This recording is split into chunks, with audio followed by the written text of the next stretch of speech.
Hello. Um, can people hear me okay? I'll just get a bit of a thumbs up. Great. Look, my name's Lisa Fowkes. I'm the Director of Employment at Social Ventures Australia. I want to start today by acknowledging the traditional owners of the various lands that we're on. I'm here in Hobart on Muwinina country, and I want to pay my respects to elders past and present. Thank you very much for joining us today. We're here to launch or to discuss a report that Social Ventures Australia initiated, and that was funded by some very generous donors, Bill and Heather Webster, who have a passion for trying to back interesting and slightly speculative projects. So I have to thank them for backing this piece of work. Let me just talk about a couple of the technicalities. So we have some Auslan interpreters here today. I hope that you can see them, and I'm pretty sure you can pin them on your screen. We also will have time for questions and answers at the end of the session. We've got a Q&A function that you should be able to see on your screen. Please put any questions into that, and my colleague Sophia, who will join us, will try to make sure that we get some of them through the process and share those with us. I'm also just going to, so in terms of the outline of today, so what we're going to do is, first of all, I'm going to hand over to my colleague Doug Hume, who will talk through the report that we've done on working with employers to advance opportunity on employer practice change. Then we're going to have three panellists to discuss the report and to bring their insights. And we're really, really grateful for this amazing panel, one of whom, unfortunately, we're struggling to get into the session, so I'm a bit worried about that. But we've got three panellists: Elise Rosenblum, who is one of the co-founders of Grads of Life, which we'll hear a bit more about today. From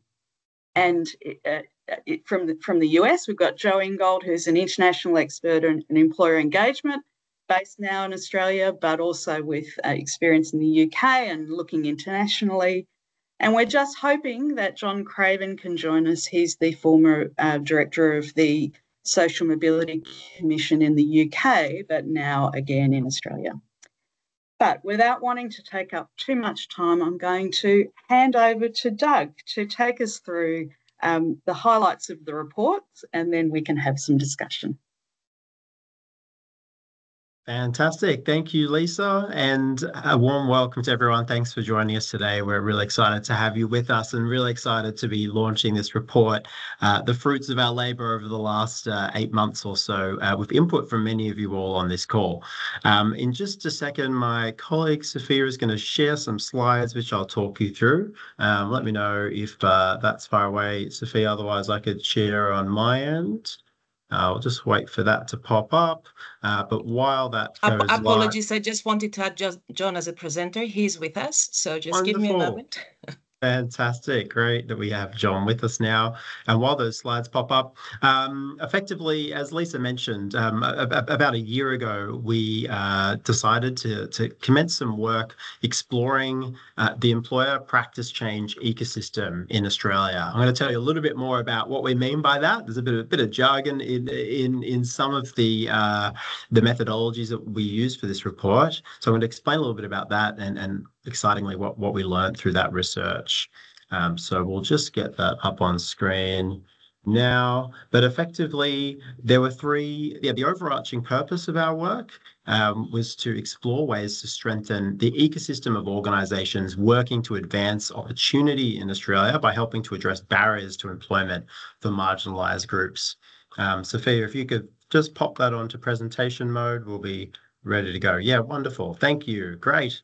So there were three purposes really to that work, or objectives, I should say. The first was to understand the emerging field. And when I say field, I mean those organizations, such as everyone on this call, who are working towards shifting employer practices so that those facing barriers to employment can access equal opportunity. So we wanted to better understand that field, define it, understand what each organisation is up to in this space, and identify the strengths, gaps, and challenges to accelerating the work of the field. So that was our first objective. The second was to really explore opportunities to advance and strengthen the field, including by exploring the merits of different intermediary models that could help with that and have proven successful overseas, and other types of initiatives that could help catalyse change. Thirdly, we wanted to understand what were our options for building momentum across the ecosystem, including raising awareness of potential solutions. So I'll step you through some of those now. And if we could just pop to the next slide, Sophia. So first of all, what do we mean by employer practice change? It's a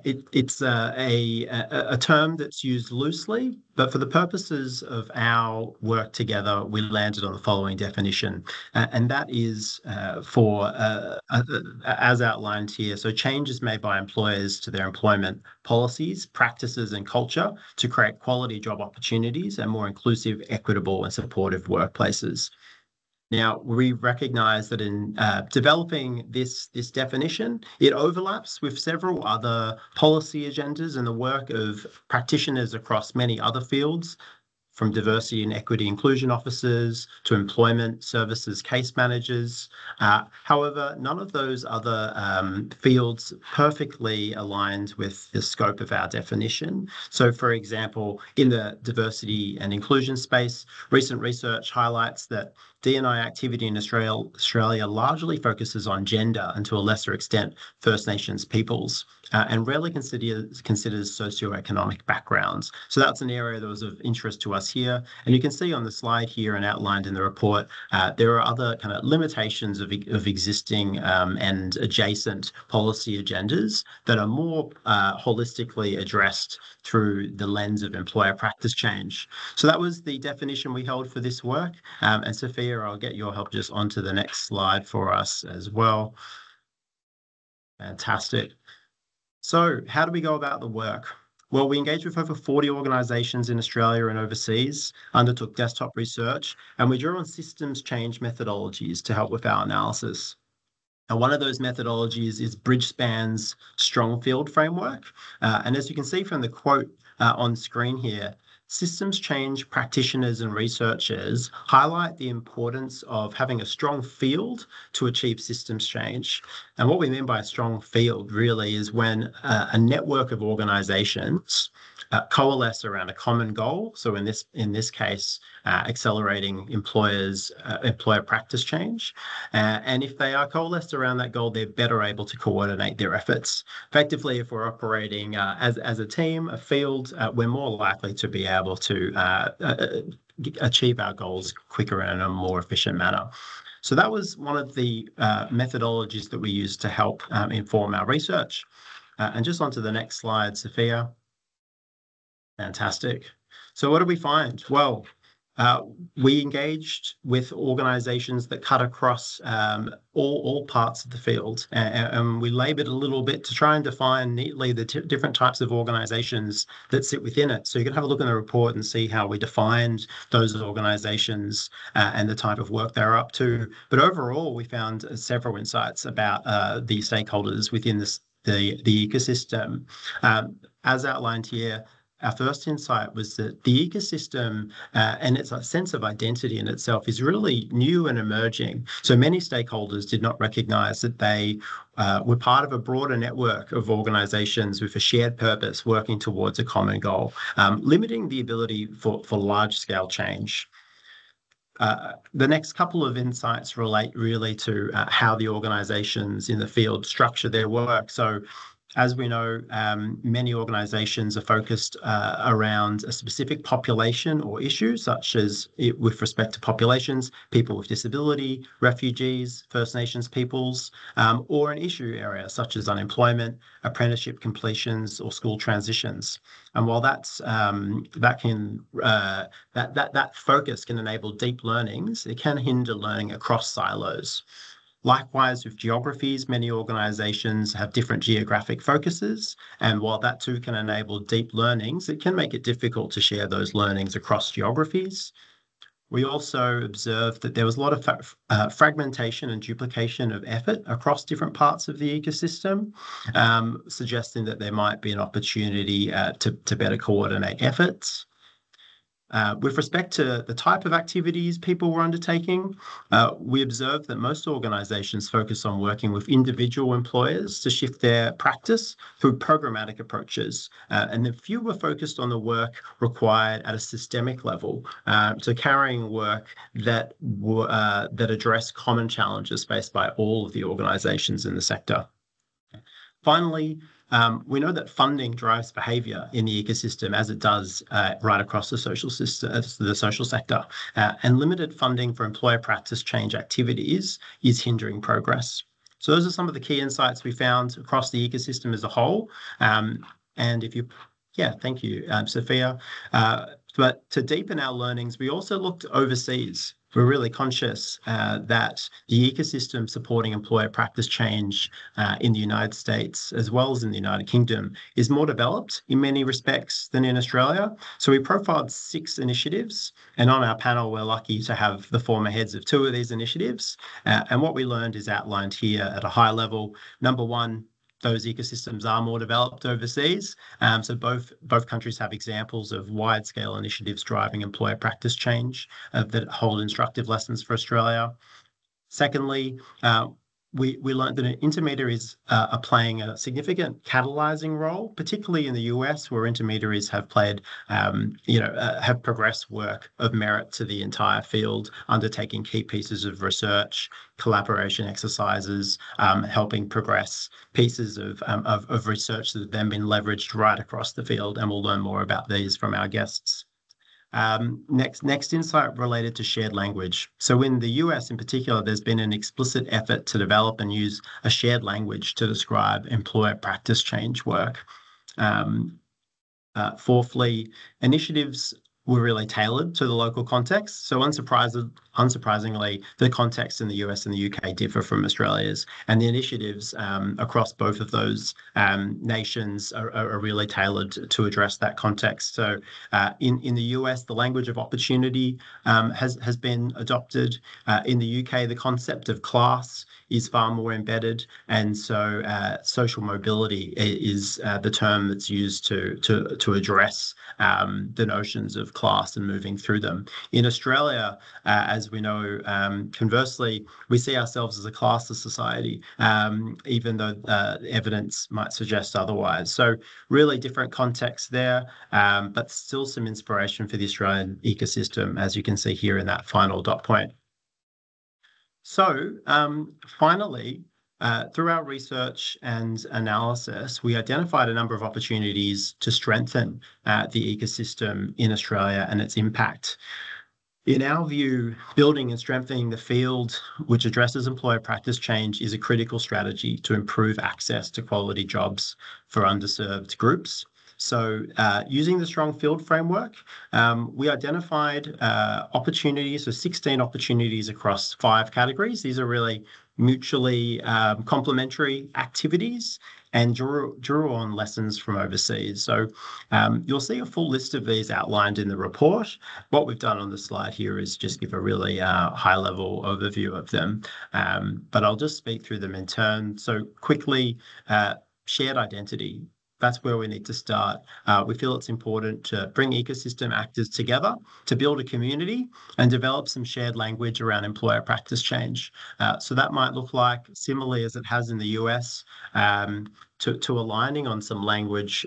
So when we're speaking to employers, when we're speaking to policymakers, when we're speaking to the community, we have a shared view around certain terms that we use that we know are most likely to cut through with our audiences and cut through in the press as well, and most likely to mobilise people to action. Secondly, around standards of practice, there's work to be done to consolidate and catalogue practice change guides, identify gaps, and work towards agreed practice frameworks. Thirdly, around the knowledge base, as with across all fields, having an agreed and strong knowledge and evidence base enables change. So there's work to be done to map existing research and address gaps within that research. Some other work we identified that could be useful was implementing new data collection and reporting. There are significant gaps in how we report around I suppose, access to opportunity for marginalised groups in Australia, particularly around low SES groups. And so that's a gap in the work that could be addressed. We also felt to mobilise access to the wealth of knowledge that is available, there'd be merit to developing a digital platform to share that knowledge across the ecosystem. Next point was around leadership and grassroots support. So we believe there's work to be done investing in field coordination and field building, bringing people together, and building, and another example would include building an alliance of employers to advocate for practice change and help catalyse that change from the ground up.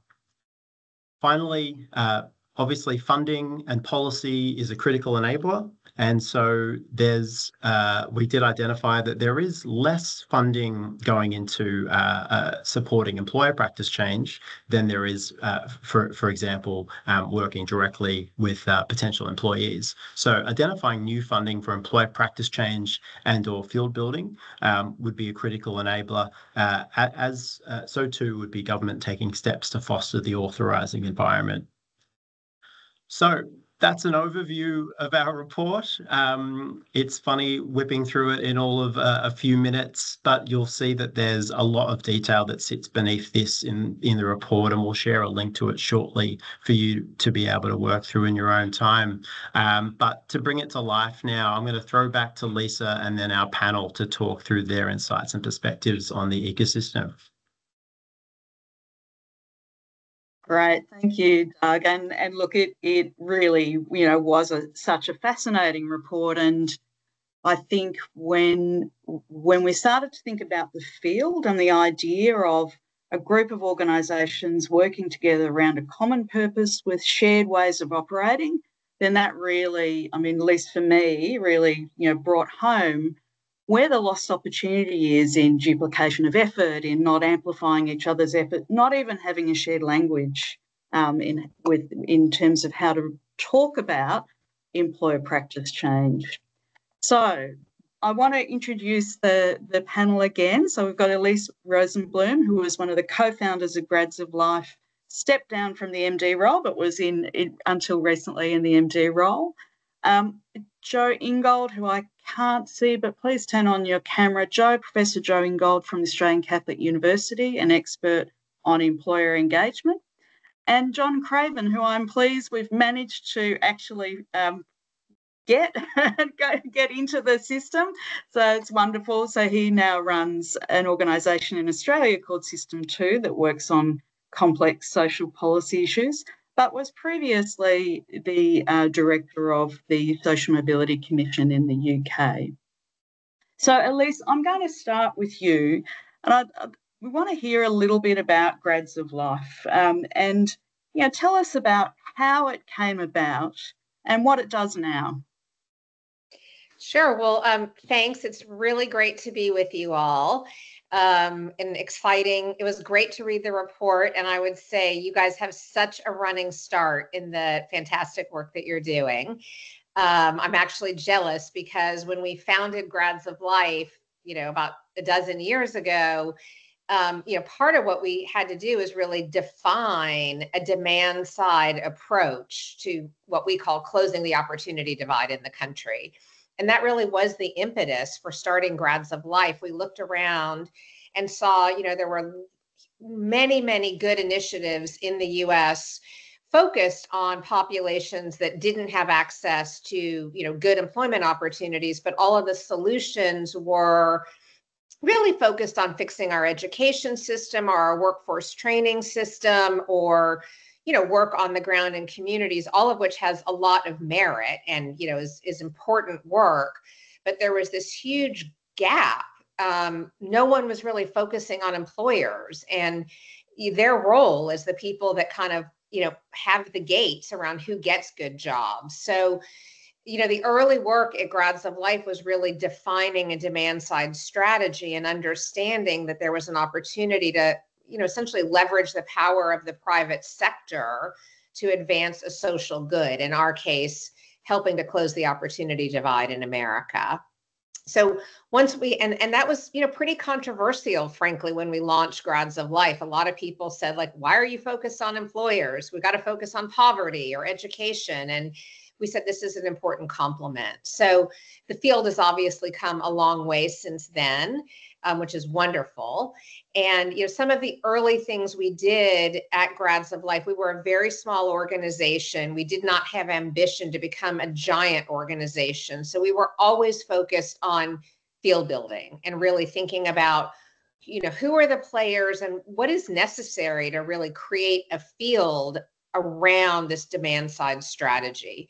And you have named several of them. So one of our earliest activities, which actually created the name Grads of Life, was to develop a public service ad campaign with something called the Ad Council in the United States.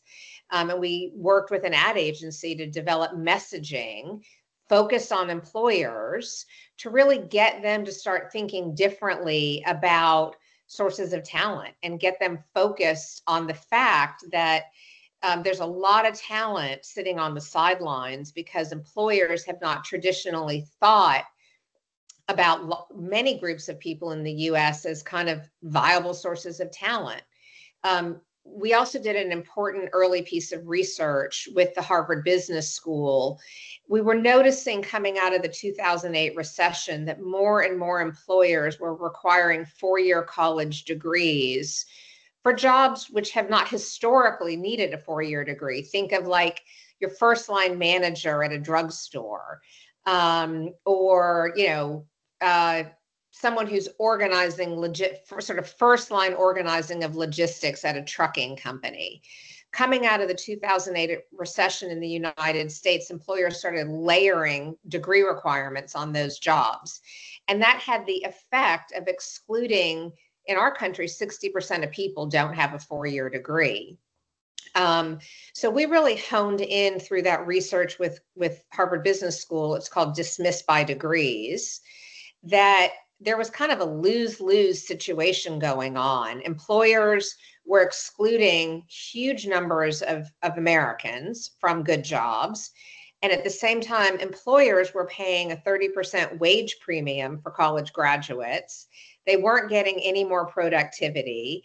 And those college graduates were leaving faster because, they wanted to go on to the next job. So it was kind of bad for access to opportunity and bad for the business bottom line. And that was a really important combination for us to then begin to say, okay, how do we align business interest with our goal, which is access to economic opportunity? And that really became the heart of the work that we do at Grads of Life. Once we started running that PSA campaign and had the research out there, we started hearing from employers saying, oh yeah, we need people. Our economy at that time shifted and it became a tight labor market. And I think that's a really important point to underscore. One of the things I think I've learned in 20 years of this work is in some ways you can't fight the macro trends. Whether it's labor market trends or, we had a huge swing towards companies embracing diversity, equity, and inclusion. That provided fuel for our work. And then we had a huge swing against it. And, that puts headwinds up. And it's hard to fight those macro trends when you're talking about work with the private sector.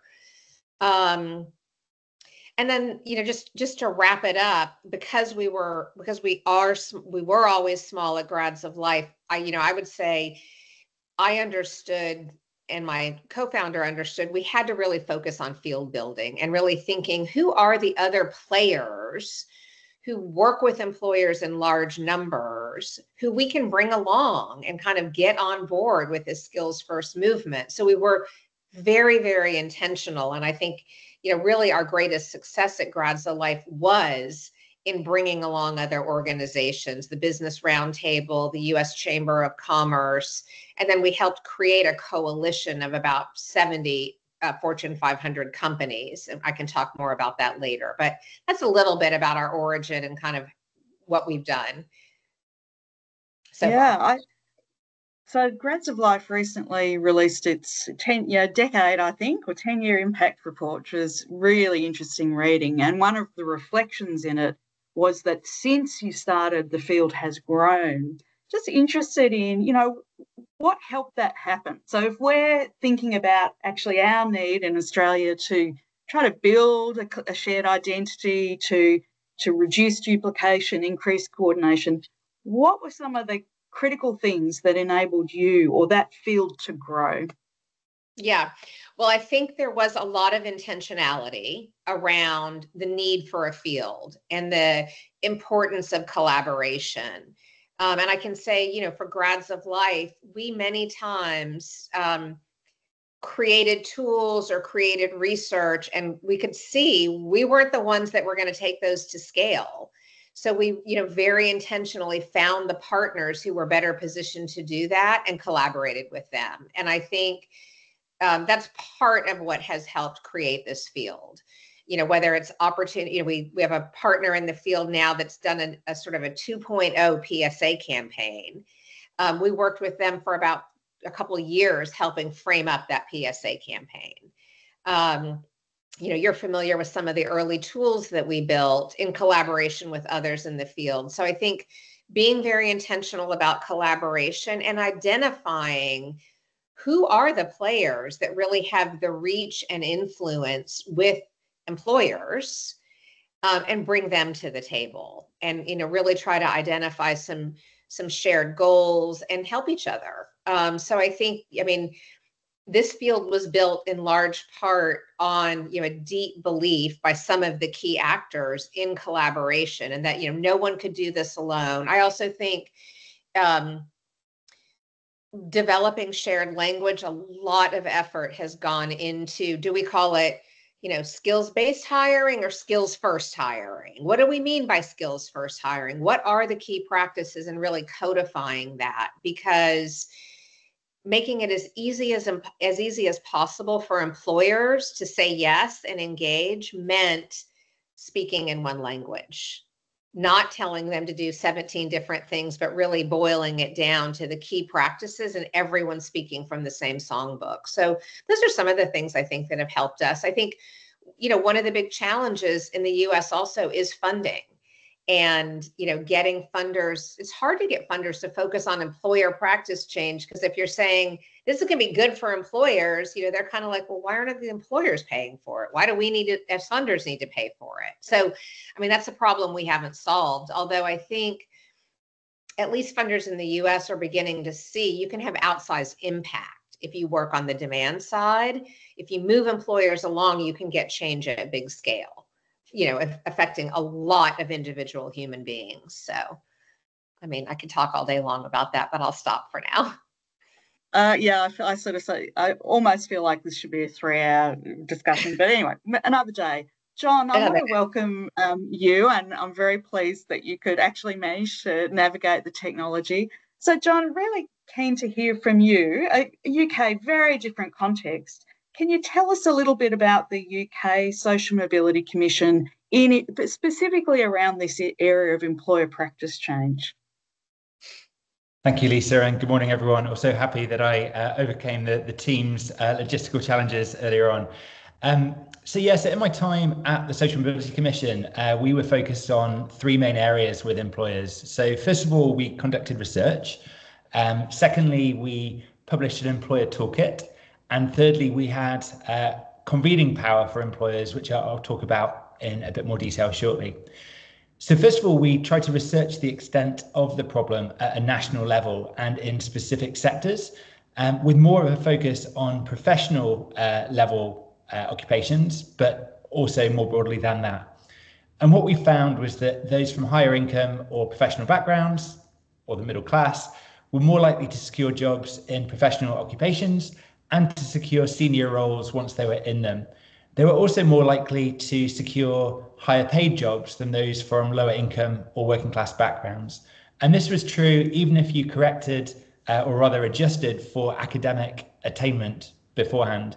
And it would be no surprise that those who get higher grades tend to earn more.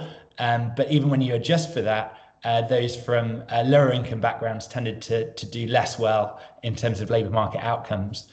Now, a big difference between the UK and Australia is that social mobility, or what we might call economic mobility here in Australia, has been a big issue that the public has been focused on for many years. There was an organisation called the Sutton Trust that was founded about 25 years ago and have been banging the drum about this issue, publishing lots of reports about in particular around school type. So only 7% of the UK go to private schools, yet they dominate the professions and senior roles within the professions, as well as until recently things like Oxford and Cambridge places at university.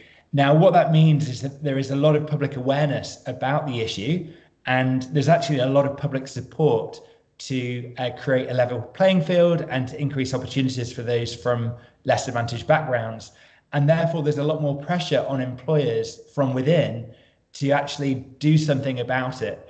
And what that means is that, I guess, to a point that was just made, there's pressure on employers to pay for it and to actually pay to partner with charities and other organizations to create opportunities for things like work experience that isn't just based on who you know, and to create opportunities for training and for insight days and for networking and all those kinds of things that those from more advantaged backgrounds tend to be more likely to be able to access through their networks.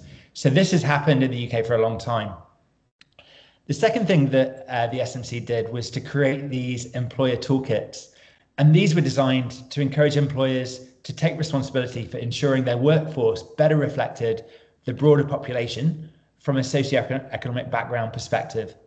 Now, you know, the UK gender pay gap reporting, for example, has been very common for quite some time. And we worked with, well, first of all, when I ran a charity called Upreach, but also at the SMC, we worked with organisations like PwC and KPMG and Slaughter and May to try to understand a class pay gap to the extent one existed, or to kind of understand what they were doing and what more they could do to tackle the issue. So this toolkit had three main elements, I guess. First of all, data. So what is it that employers should measure, and not just ideally, but given the practicalities of getting data from employees. And in the UK, we recommended parental occupation. So what kind of occupation did they do? Was it a professional job or something different? Were they eligible for free school meals when they were at school, which I know isn't something we have here, but was a very accessible form or way to measure income at a household level when they were younger. And also school type. So did they go to a grammar school, so a public selective school, or a comprehensive school, or a private school? Secondly, we would encourage employers to try to set an appropriate benchmark or target across the organisation, including at the most senior level. So with firms like PwC, we'd look at not just how diverse was the firm overall, but how diverse was the partnership level, and were there any pay gaps even at a partner level? And then thirdly, what actions should employers take in different stages of the employee journey with an organisation? So first of all, attraction. So are they doing what they can to encourage people to apply on a level playing field basis to their organisation? That might be on campus, or it might be in terms of outreach or advertising. Secondly, selection. So is their selection process fair? Thirdly, retention. Are they doing everything they can from an inclusion perspective to encourage talent to stay with them? And then lastly, progression. So are they doing everything that they can to encourage employees and help employees to progress within their organisation on a level playing field basis? I could say a lot more, but in the interest of time, I'll pause there. Yeah, thanks, John. And I'll just quickly get you to just comment on how the Social Mobility Commission works with other actors in the field. Like, is there a field around this work in the UK?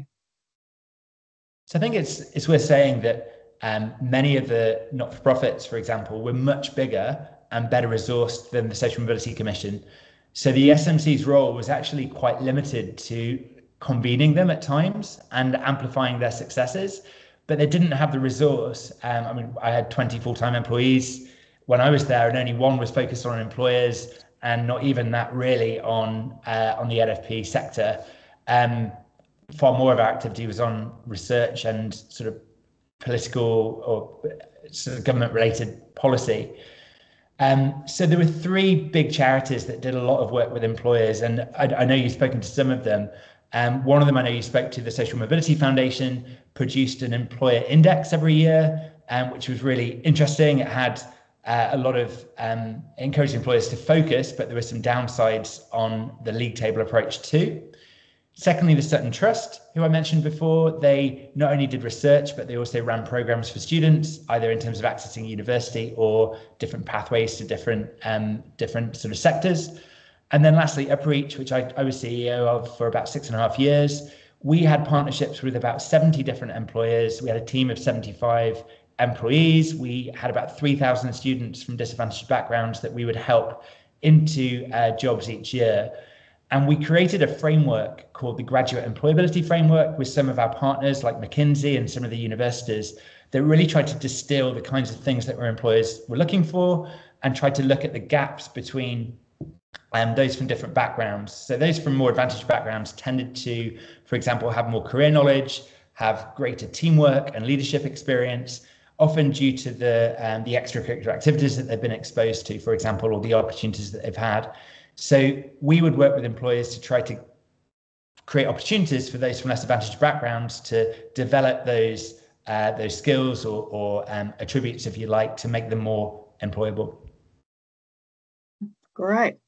I, again, could probably talk for a long time on this, but I'm going to bring in Jo Ingold here. And I'll just remind people that we'll after we've heard from Jo, we'll start to move into the Q&A. So if you've got any questions for the panel, please pop them in the Q&A, and we'll try to get to some questions. So Jo, I guess question for you. I mean, you have literally written the book on employer engagement in labour market programs. I guess some of what we've heard from both Elise and John is really it's not about those publicly funded employment services. So I'm really interested in your reflections on that. What role could or should those sorts of publicly funded labour market programs play in employer practice change? So not just placements, but actually getting employers to rethink how they hire, retain, progress. Yeah, it's a good question, Lisa. Thanks. And I suppose the first point to start on is that public employment services, whoever they're delivered by, are a public service. They should be available to anybody who needs support. And the important thing is that they are attempting to compensate for absent networks that Elise and John have just illustrated, and that certainly was my experience growing up working class in the UK. I had access to some networks because my mum was a cleaner and cleaned for professionals. That was one of her many low-paid jobs.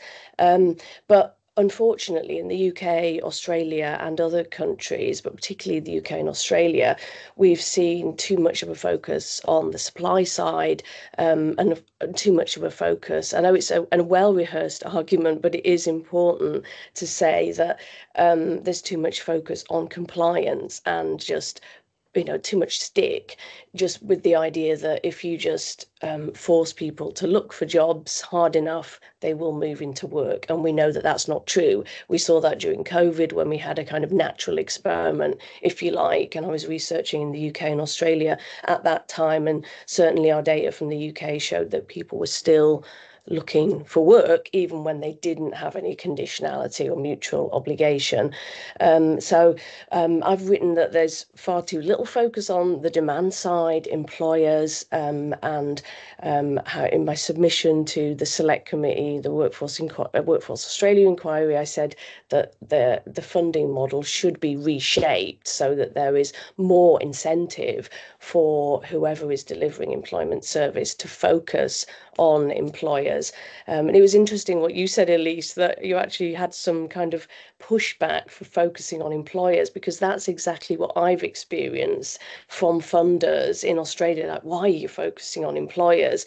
So we're looking at job quality and good work, and the reason for that is because employers do have the levers. Yes, they do also need to partner and collaborate with organisations such as Grads for Life and whoever else. SVA, the Social Ventures Australia Employer Labs that we're evaluating.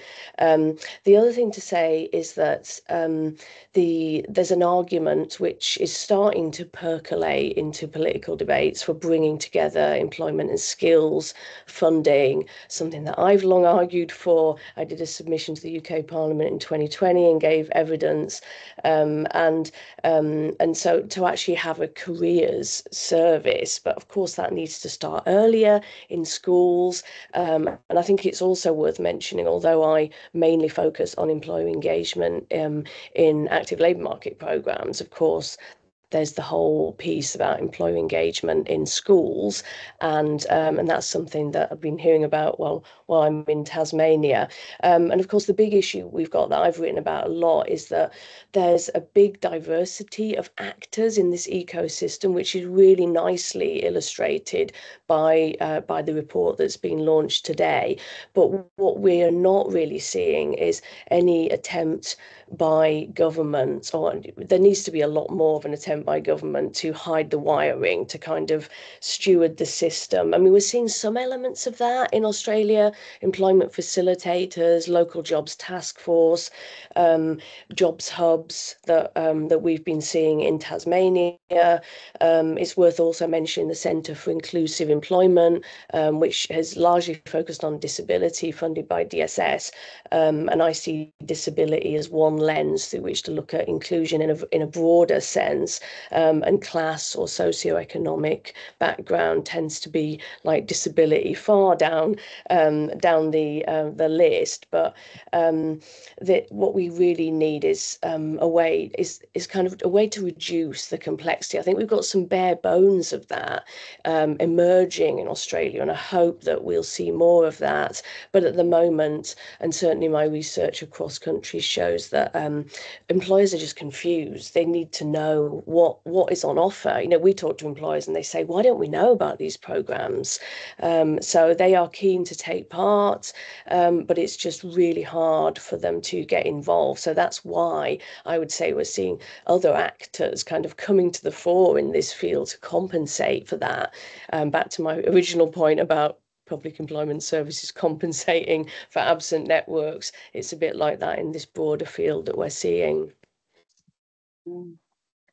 Yeah, I'm going to ask this question of each of you. I mean, certainly in the course of this report and in our experience trying to engage employers in our work, which is focused on young people don't have degrees, trying to get them into quality jobs. You know, one of the biggest issues is trying to get employers to the table, particularly those that are employers that are good, big employers, because they don't need to fight for applicants. They have applicants. So they don't see that there's any particular need. In fact, we met with a large company the other day who said, we don't employ entry-level workers, we outsource that to other organisations. So I'm really interested in whether in each of your reflections on what gets employers to the table. So I'm going to start with you, Jo, and keen to hear from you each briefly in your own experience of your own, of different contexts. What is it that gets them to the table? Yeah, so we know from our research and other evidence that that business need, we've already talked a bit about the tight labour market, and that's certainly a driver in Australia. And also, it is just that kind of, it's reactivity. Sometimes we've got problems, but often organisations know what they're doing already isn't working, but it seems easier to just keep doing the same thing. And I think there's probably an relatively underexplored element about senior leadership not always being across actually how much it's costing them to keep doing things the same way and not doing things differently. And of course, there's the business benefits, the bottom line we've talked about, and the HR benefits, which I think is why we see that small to medium-sized businesses particularly appreciate assistance with recruitment selection processes that employment service providers, that the employer innovation labs that SVA is running offer. But I think partly in larger organizations, what HR, unfortunately, this is much written about in the literature. The HR models can be quite a barrier in terms of actually making changes. So it's really about getting businesses to recognise the benefits. Again, the communities of practice, sharing learning. We've certainly seen some real benefits to employers sharing learning with each other, that very powerful peer-to-peer knowledge exchange. And I suppose the other thing is what we hear from the employer innovation labs is employers just having that opportunity. What the labs offer is a space really, and a defined process that's also flexible enough for the employers, but actually, being sort of nudged into, if I could put it like that, into taking some action. So, and that's what I see with employment service providers as well, is just kind of plugging away, having those conversations with employers, building relationships, and then there often is that opportunity that arises, but it is often a slow burn, and it does seem illogical when we talk about it, like, why wouldn't you want to do things differently, but so many organizational barriers. But I think that we certainly know some of the factors that can contribute, and again, I think it's having government and others really getting behind that, and that the theory of change is partly through labour market programs, but it really needs to be employers and engaging directly with employers to actually make that change. John, keen to get, you've already talked about some of those, like Employer Social Mobility Index. Clearly, the establishment of the Social Mobility Commission was a signal in itself. I mean, what do you think gets employers to the table in your experience? So I think one of the challenges here is, in Australia, we have this concept, obviously, of a fair go, and I think there isn't the acknowledgement, therefore, that there are kind of barriers or unfair barriers that prevent those from less advantaged backgrounds from succeeding on merit. Whereas in the UK, that is acknowledged as a problem.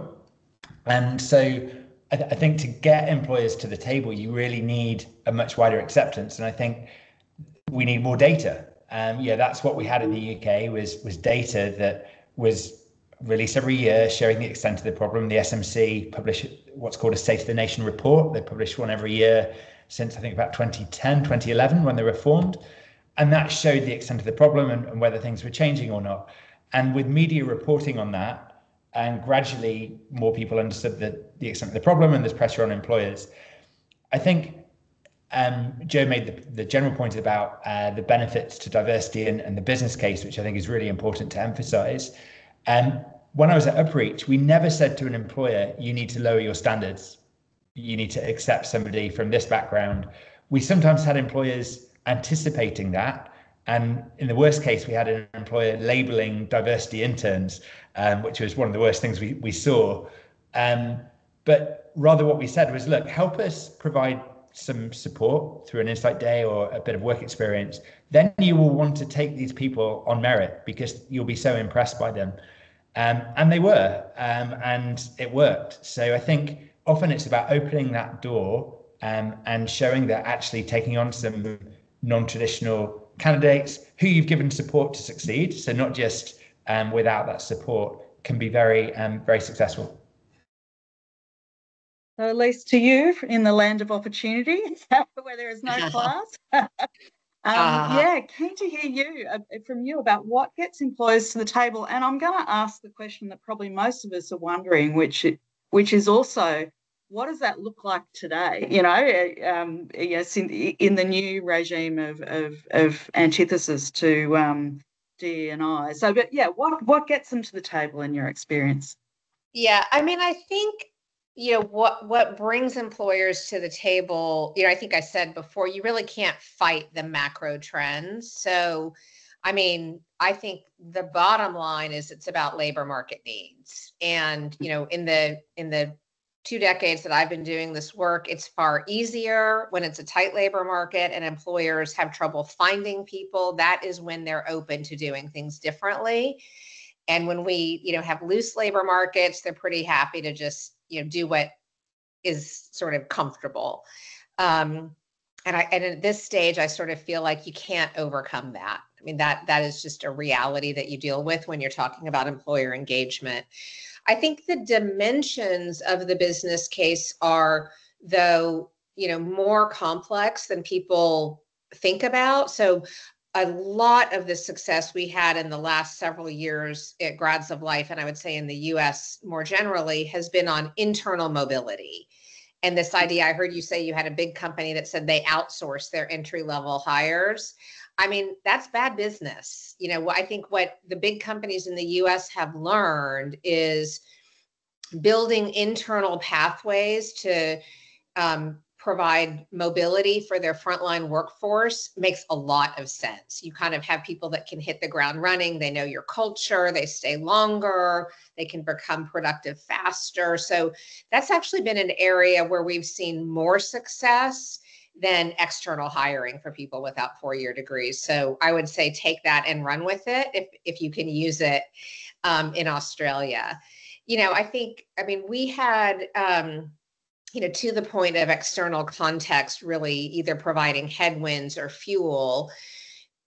When George Floyd was murdered in the United States, large companies said they wanted to do more than just write checks and say nice things. And so we had the opportunity to work with a bunch of CEOs to build something called the 110 Coalition, which came together around essentially addressing racial equity in the United States. And the focus was on creating access to good jobs. It lined up nicely for us with our skills first work. And we were able to make a lot of progress in a relatively short amount of time. I think everyone knows companies in the US are really washing their hands of DEI commitments right now.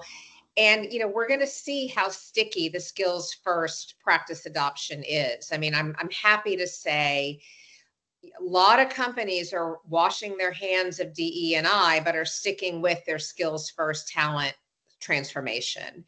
And that's great. The results are going to be positive for the things we care about, which are closing the opportunity divide in the country. So, I think one of the things we did that was really good is work very hard to center the work on skills first, which is, neutral with respect to gender, with respect to race, ethnicity, and really is all about, access to opportunity. And, if people have the skills and can do the job, it really doesn't matter whether or not they have a 4-year college degree. That becomes, a really useless proxy that excludes a lot of people. So, we don't know yet. I was just writing a concept note to kind of study how sticky is this stuff, because we're having the ultimate stress test in the US right now. So we'll see. I'm hopeful that, I'm hopeful a lot of these big companies that are publicly closing their DEI shops are still doing skills first work and talking about it. So I take that as a positive. The other thing that I don't think was mentioned maybe quite as much as I think is important in terms of what brings employers to the table, in addition to just, talent needs, I do think there's a real thing around peer pressure and convening them and getting them talking with each other about what they're doing and what's working. If you have strong political leadership, I think that can help. Like I've seen that work in some states where a governor will convene the large employers in that state. Hasn't worked at the federal level in the US in 30 years, but maybe it would work elsewhere. So I do think that sort of convening and peer pressure is also a real thing. They get real competitive with each other. And you can use that to your advantage to drive good change. Yeah, I think that when I look at some of the key policy documents that have emerged in Australia recently, they do comment on employer practices in passing, and they often talk about gender equity as a key area where employers need to lift their game. But that broader question about employer practice change, and particularly the practices that would open up to people from less privileged backgrounds, open up economic mobility, just is absent from the language. And it goes to, I think, the point, John, you made around socioeconomic background not being a lens that we really apply in Australia. So, yeah, huge opportunities there. Look, I think we are running out of time, and I think that probably, all of us would like to hear more from all of you, because it's been a really terrific discussion and wonderful to have some cross-fertilisation from other countries as we think about what we can do in Australia to try to move forward in this agenda. So everyone who signed up to the webinar should have received a link to the report. It's now up on SVA's website. Please, we'll follow up with an email. Please stay in touch. This is an area that we really think needs to move. You know, we wanted to do this work because we saw that things we were doing were useful for others, and we can't do it alone. So we're very keen to try to build the field in Australia, or to be part of building the field. We're certainly not in a position to do it all on our own. And very keen to continue a conversation about what that looks like, learning from our overseas colleagues, perhaps rescuing Elise with, to come over here for a little bit and talk to us about it. I would love that. Let me thank everyone who's attended today, but particularly thank our panellists, Jo, John, Elise, and Doug for doing such heavy lifting on this report. Yes, and as I said, please download the report, read it, and stay in the conversation. So thank you so much for joining us today. Thank you.